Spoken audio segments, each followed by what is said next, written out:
Alright, kiddos, I've recorded just a short video for those of you that missed the last day of school this week and need to go over what we talked about before you can do your lessons this week. So we talked about something called party and war, and we use that, or I like to use that, when I'm introducing adding and subtracting integers.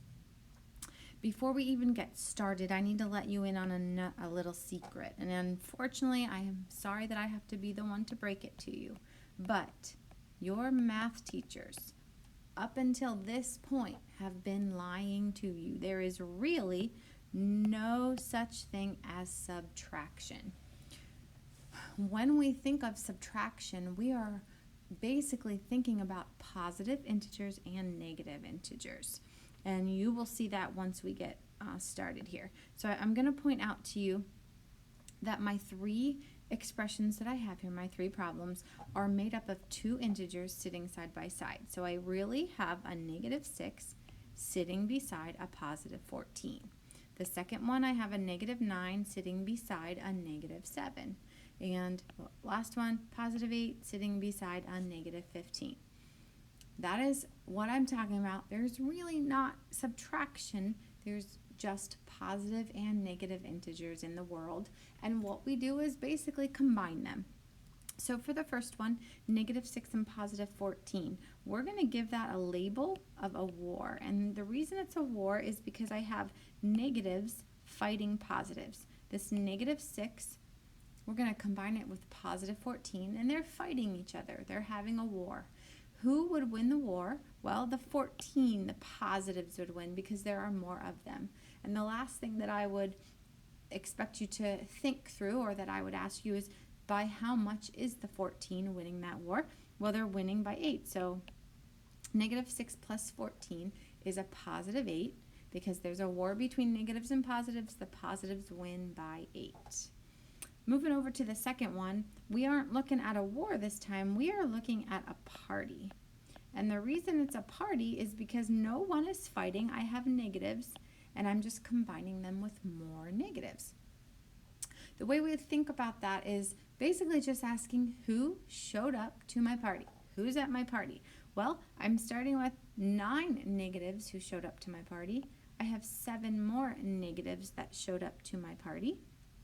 So altogether, when I ask who is at my party, well, I have 16 negatives at my party. So -9 minus 7 is -16. Thinking about the last one, we have another war. This time the positives are first. We have a +8 and the negatives are second, -15. They are fighting a war. Who is winning? Well, the negatives this time are winning. There's more of them. And by how much are they winning? They are winning by -7. So that's just a quick explanation of what we're talking about when we talk about party and war. One other thing that we did go over was something called opposites.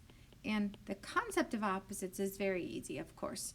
The opposite of -3 is +3. The opposite of +18 is -18. That's very easy. You've already known that. But the documentation of how we show opposites is going to be new to us.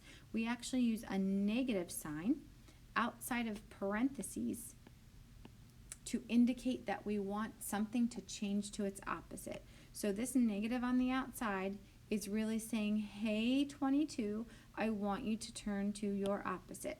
So a negative on the outside of 22 means the opposite of 22, which is -22. I could also do the vice versa. I could have a negative on the outside with a negative on the inside. And really this negative is saying, hey, -13, turn to your opposite. So the opposite of -13 is +13. And that comes into play with our party and war because sometimes we're going to have to change one of our integers because of a negative on the outside before we can think about party and war. So for instance, if I have 8 minus -12, I'm not ready to think about party and war because there's a change that needs to be made. I need to take a look at this negative on the outside and remember, oh, what's its purpose? What's its function? Its function is to turn this negative 12 into positive 12. So our problem is no longer 8 minus negative 12, it's 8 plus 12, which we know as 20. Another example might be, what if we had negative 5 minus negative 14? So that negative 5 stays negative 5. There's nothing changing because there's no negative on the outside of parentheses in front of him, but there is a negative here, which is going to turn the negative 14 into a positive 14. So now that we made that change, now we're ready to say, I have a war going on. My negative 5s are fighting my positive 14. The positives are winning, and the positives are winning by 9. So that's just a little overview of what we learned and practiced a little on the day that you were missing, if you missed. And that should be enough to get you started on this week's assignments when you come to some topics about party and war and opposites.